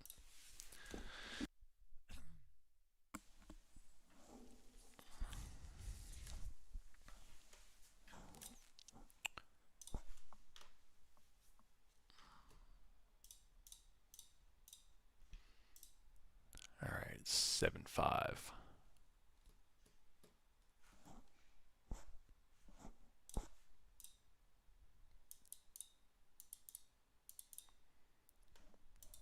Why do people want any of their transactions traced anyways? I had to do it a lot in the first year and a half, 2 years of the server, because obviously I had to build credibility. That's why I made a YouTube video with all my trading confirms. But after that, whatever, man. We're here to learn.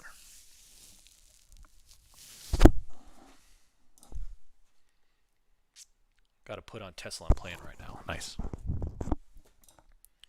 Tesla's coming back off. Apple is trickling around 191.5.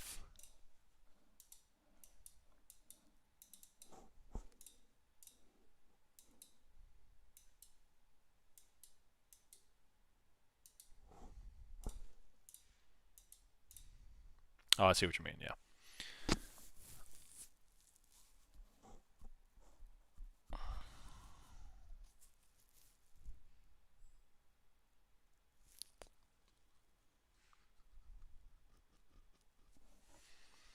$17,076. Big green candle back up on NASDAQ. Buying it back up in 276. We all comfortable in our lives, not realizing they're. Oh yeah, trust me, dude. I've seen some stuff that would haunt your dreams, and people don't realize what's going on. We live in our. I mean, you said it right. You live in our comfortable lives and forget about what's out there. Is it okay to share the indicator? Absolutely. Yeah.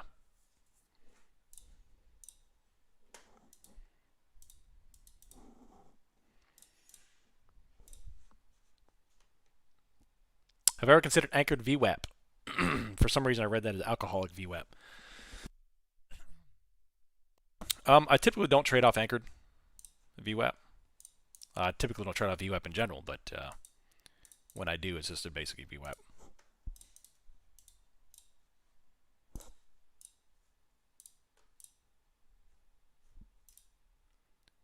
17,060.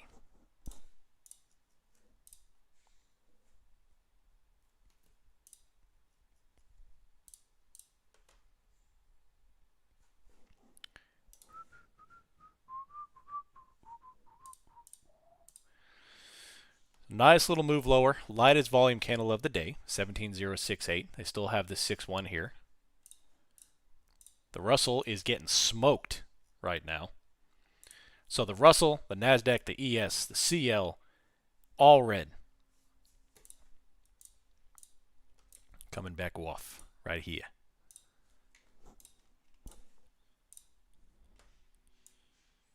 Every time the put-call ratio gets a 0.5, we pull back. It's almost as if the dealers want everyone to be a winner. Nope, they don't. CVD is currently negative 2,700. For Russell, I don't have the idea, but for Russell, it's negative 2,200. So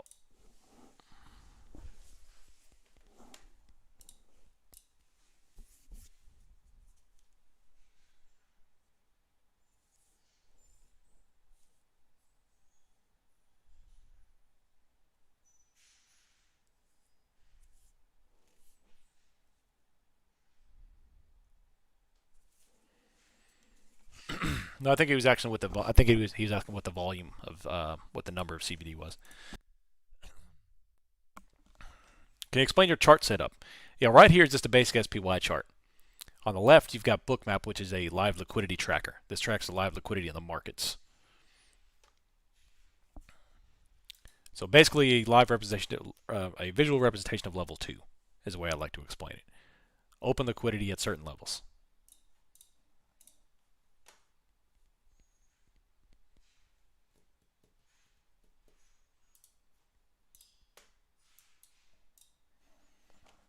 Yeah, TLT is climbing nice, 99.74. We're coming up also UK close. You're welcome, sir. Let me know if you have any questions. By the way, I have a deal on Bookmap coming up this week. So if you're interested in signing up for Bookmap.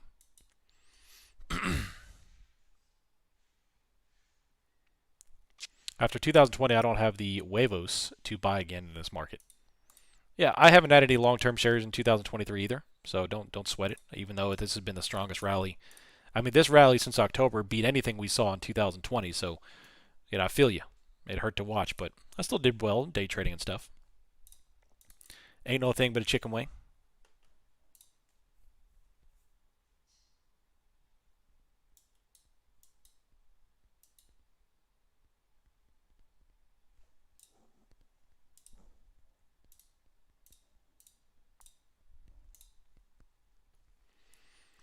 Man, the buyers are defending 70 hard. Every time Nasdaq drops below 70, instant bottom, insta wick.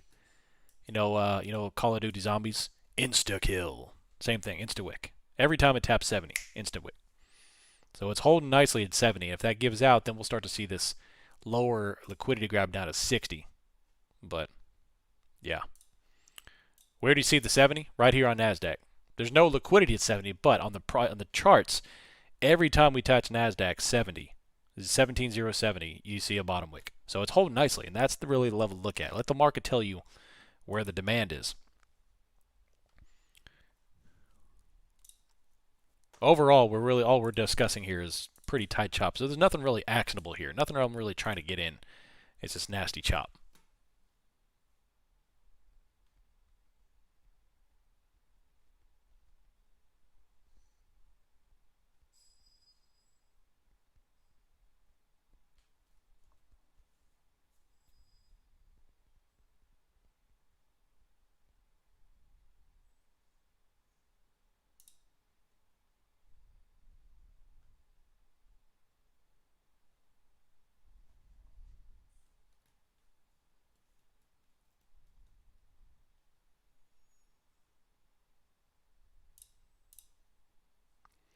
Does Bookmap come with a tutorial on how to use it? They do have some tutorial videos. Yeah, I have one myself I made on it. If you'd like to take a look at it. But I would tune in on Thursday. I'm going to have a link that's going to get you 30% off on signups. And existing customers as well, not just new signups.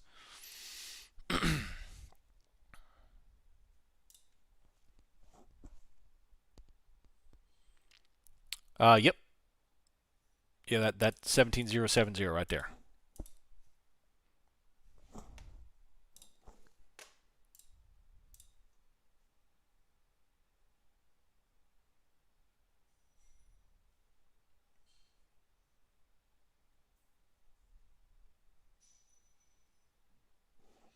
A little bit of red.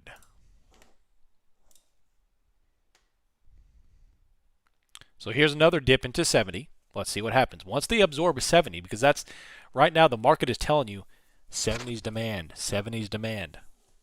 Once they kind of absorb 70 and they start shifting lower, now we can start looking for the next demand, which will be probably 60, 61, which is right here at this liquidity.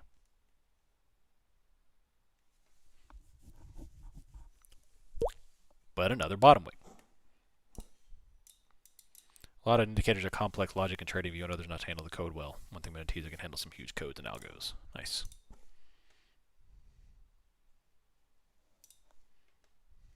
Thursday, it'll be Thursday at 1 p.m. Eastern. That's when the Discord stream is, which will be tomorrow. Tomorrow at 1 o'clock.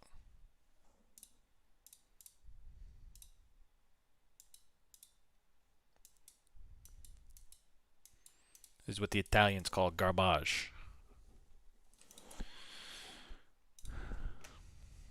You're welcome, sir.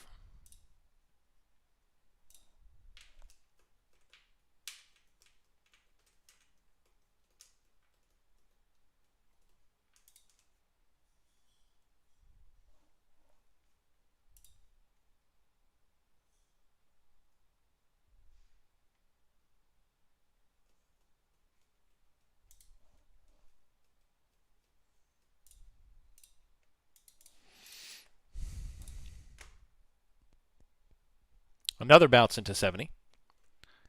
That's now what? 1, 2, 3, 4 trips into 70 and then hold it. So still kind of absorbing here. Now we're not really climbing away from it. We're just bottom wicking into it and holding. So there's still some absorption conducting at 70. Very, very tight action. I'm not really referencing ES right now because the range on ES is far too tight.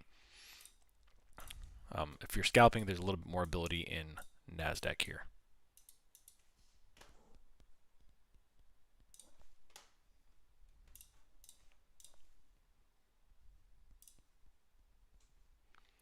I'm going to give this about 15 more minutes and we're going to call this a morning. Aside from the big red candle we had there at the top of the hour, it's been a pretty dull day.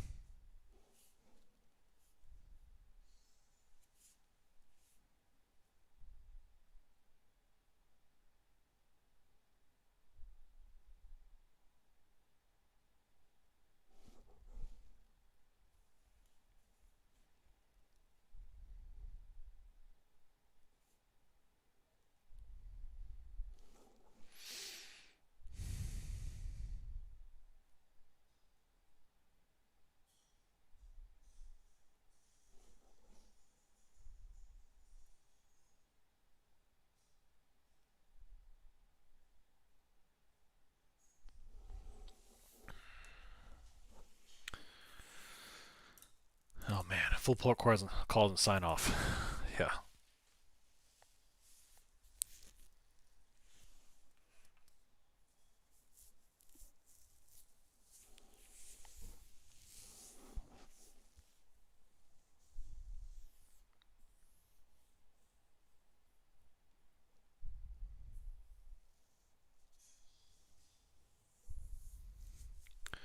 Zero 073.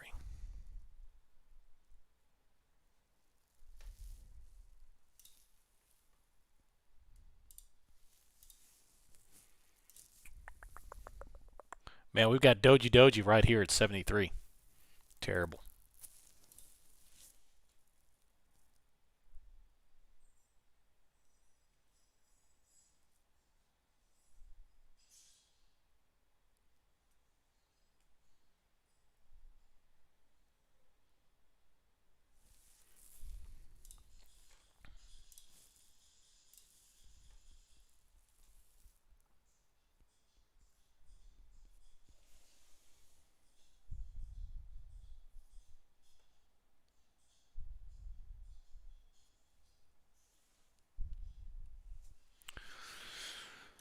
Oh man.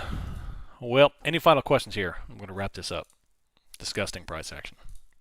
Low volume, incredibly low volume, obviously. And I think it's just pretty much a waste of time to be looking at this stuff at the moment.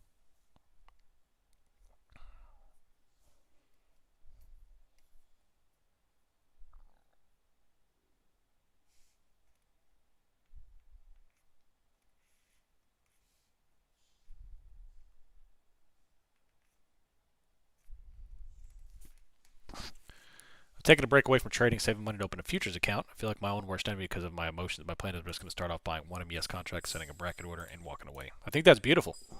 That's the best way to do it, especially going super small positions and putting on a plan with an order and taking your hands off of it.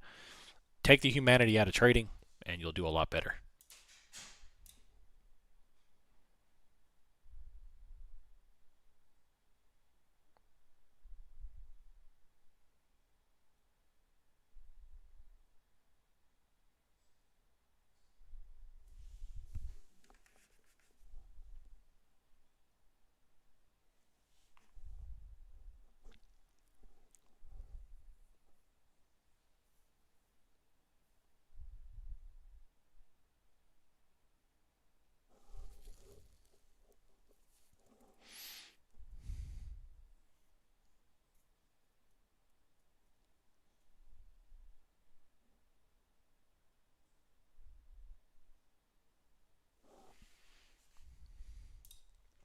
No question about want to comment. I've been learning about different indicators, tricks, and gimmicks from other traders, trading teachers. I did a retroactive analysis of their lessons, and guess what? Volume told the tale. VP is a great basis of trading, and I appreciate you. Oh, absolutely, Mr. 50. I love it. Love hearing it. Volume is the basis on which everything is built.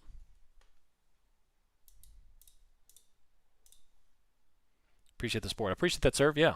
Thanks for being here. Thanks for being here and hanging out with us on a boring day.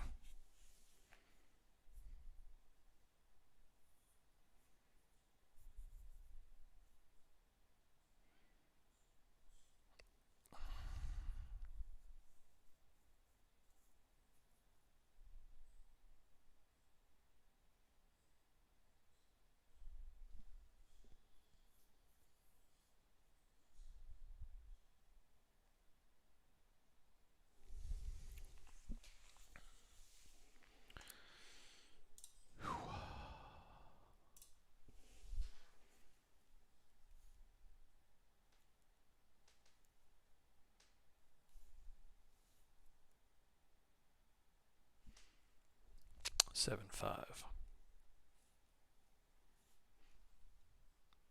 Sold my puts on Tesla and got a call. Nice shotgun. Well done.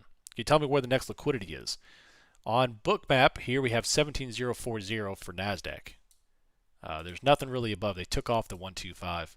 The only thing left on deck is 17040, which is 35 points down. ES has 4825. They took off a little bit here at 17, and they have an iceberg here, but they're still pretty light stuff.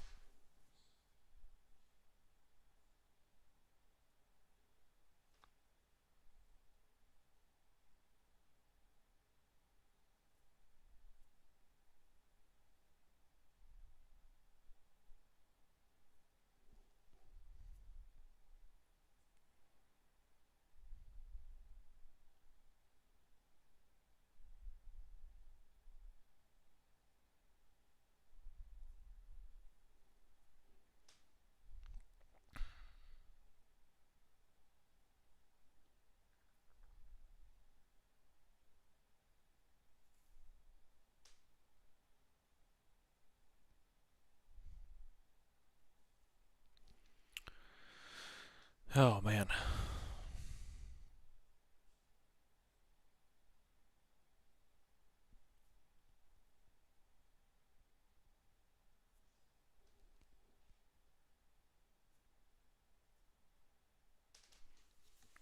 What type of capital do you need to be successful in your top tier membership? um, if you are, well, it depends on the benefit what you're looking for. Now, I do offer, and when the markets permit, we talk about a lot of selling premium, credit spreads and debit spreads and stuff like that. I would probably say, I mean, you could do it. You can get away with 10, 15 grand if you want to do lower stuff like SPY, but Anything over SPX, you need at least, in my opinion, 50 grand to even kind of scratch the surface, if not much higher than that. But the real benefit for tier 2 is obviously the education Zoom calls that we talk about, the one-on-one questioning, and the macro levels. But it really depends on what you're looking to get out of it.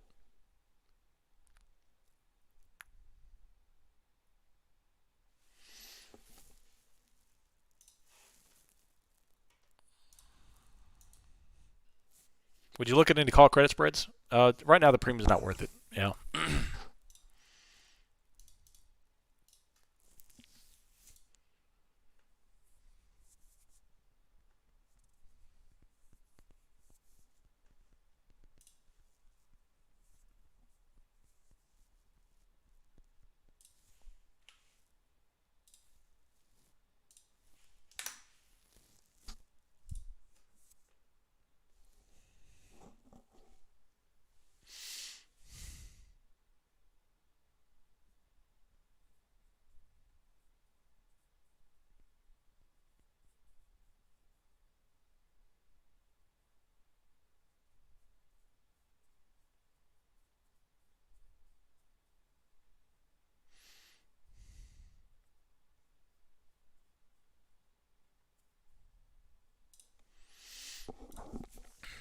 Big fan of 2 Oh, thanks. Appreciate y'all. You're very welcome, Jay. Yeah, TLT is trucking right on to 800, or I'm sorry, 100. 800 maybe in a couple years. VIX is down to 1257 and retreating down. Man, the market is dead overall, huh? Terrible.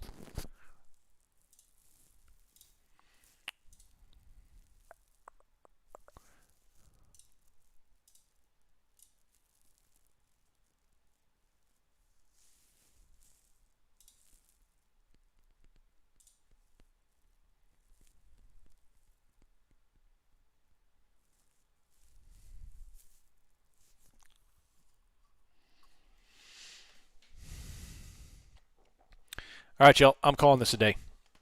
It's boring. My eyes are crossing. So, big fan of the podcast. When will be a new episode? This week there'll be another episode. So we'll get that posted and I'll let y'all know. Let me know if you have any questions, although I'm sure you won't. This is pretty slow stuff here. Very, very boring day, as expected, into a shortened holiday week. Next week is also a shortened holiday week, and 2 weeks after that we have a shortened holiday week. So, but yeah, if something does kick off, obviously, I'll let me know, and we'll talk about it. Until then, I'll see you all bright and early tomorrow. We have 2 streams tomorrow, the opening stream, and then, of course, the Bookmap stream at 1 p.m. Eastern Time. There'll be a 30% off coupon for all existing and new members for Bookmap, so be ready for that. Love y'all. Have a good rest of the day. I'm out. See ya.